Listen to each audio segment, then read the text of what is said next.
Kitab Suci Tao Te Ching dan Pembabarannya, Bab 25.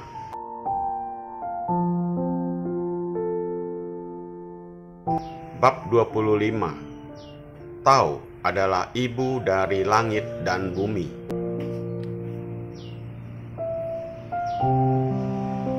Satu. Ada satu benda yang sifatnya samar namun menjadi pencipta dari segala benda di seluruh semesta alam ini. Ia sudah ada terlebih dahulu sebelum ada langit dan bumi. Sifatnya suci dan kosong. Ia berdiri sendiri dan tidak berubah, langgeng dan abadi.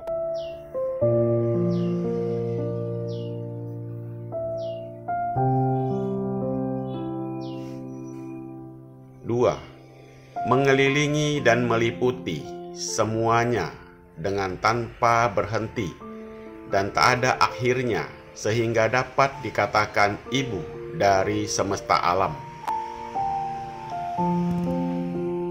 Tiga, aku tak mengetahui namanya, aku catat dan menyebutnya Tao.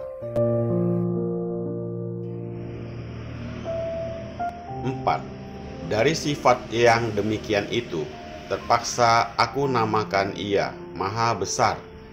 Karena Maha Besar, maka dapat mencapai di mana-mana. Dapat mencapai di mana-mana, maka dikatakan jauh. Karena jauh, maka di mana ia pergi, ia pun dapat kembali pula. 5. Maka Tao itu besar. Langit besar, bumi besar, tetapi raja juga besar. Di dalam semesta alam ini ada 4 besar, di mana raja juga termasuk salah satu di antaranya. 6. Manusia di dalam lingkungan hukum bumi, bumi di dalam lingkungan hukum langit, dan langit di dalam lingkungan hukum dari Tao, sedangkan Tao dari hukum sewajarnya.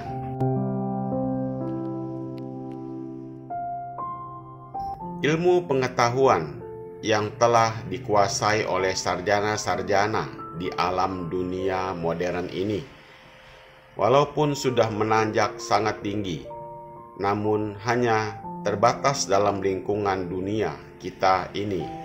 Meraba-raba belum jelas kenyataannya. Sebaliknya, pengetahuan gaib telah mencapai kesempurnaan seluas-luasnya sejak 2500 tahun yang lampau.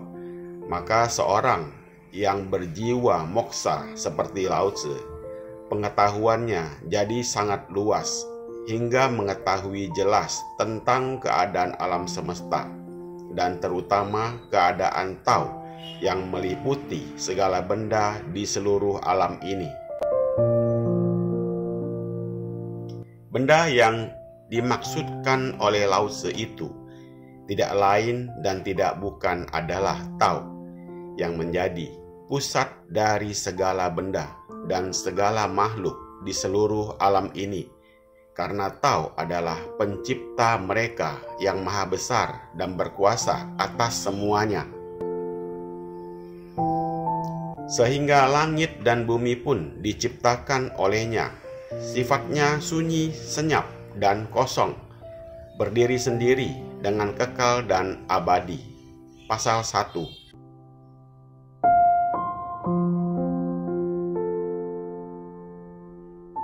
Tao mengelilingi segala makhluk dan benda untuk memelihara, menghidupi, dan menciptanya tanpa ada akhirnya, tanpa beristirahat, walau sekejap mata pun, oleh karena semua makhluk dan benda berasal daripadanya, dan kemudian pun akan kembali pula padanya. Maka ia dapat disebut ibu dari seluruh alam ini. Pasal 2. Ternyata bahwa sebutan Tao itu sebenarnya pemberian Lao Tzu, karena benda yang maha besar itu tak mempunyai nama, Maka untuk memilih nama yang sesuai dengan kebesarannya, Lao Tzu menyebutnya Tao. Pasal 3. Tentang kemampuan-kemampuan gaib dari sifat Tao yang diungkapkan oleh Lao Tzu itu tak dapat kita mengerti dengan jelas, karena tak ada bahasa di dunia ini yang cukup sempurna untuk menjelaskan sifat Tao. Sifat ini baru bisa jelas kalau kita sudah mengalami sendiri. Seperti halnya kita tak mungkin menerangkan rasa, misalnya rasa manis, terkecuali bila rasa manis itu dirasakan sendiri. Pasal 4. Menurut Lao Tzu, raja dianggap besar kedudukannya hingga termasuk salah satu di antara 4 besar tersebut. Sesuai dengan pendapat Konghucu yang menganggap raja memegang peranan penting di seluruh negeri, karena keselamatan tiap-tiap rakyat negeri tergantung kepada sang raja yang kekuasaannya tak terbatas. Apabila sang raja luhur budinya bijaksana dalam menangani pemerintahannya, maka rakyat akan tentram dan hidup bahagia. Sebaliknya, bila sang raja bertabiat angkara murka, negeri menjadi kacau, kejahatan merajalela, hingga rakyat menderita hidupnya.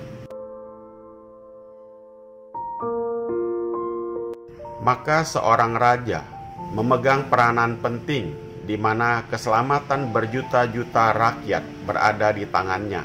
Pasal 5.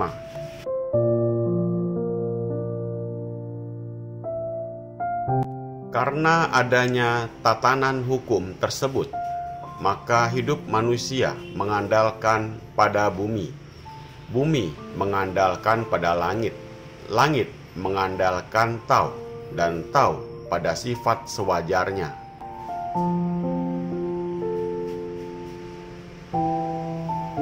Dalam perjalanan ini, Lao Tzu mengungkapkan kebesaran Tao yang sifatnya gaib dan samar. Nampaknya sederhana dan tawar, namun kekuasaannya meliputi segalanya. Siapa menentang padanya akan binasa. Sebaliknya, dapat menyesuaikan diri padanya hidup bahagia. Pasal 6.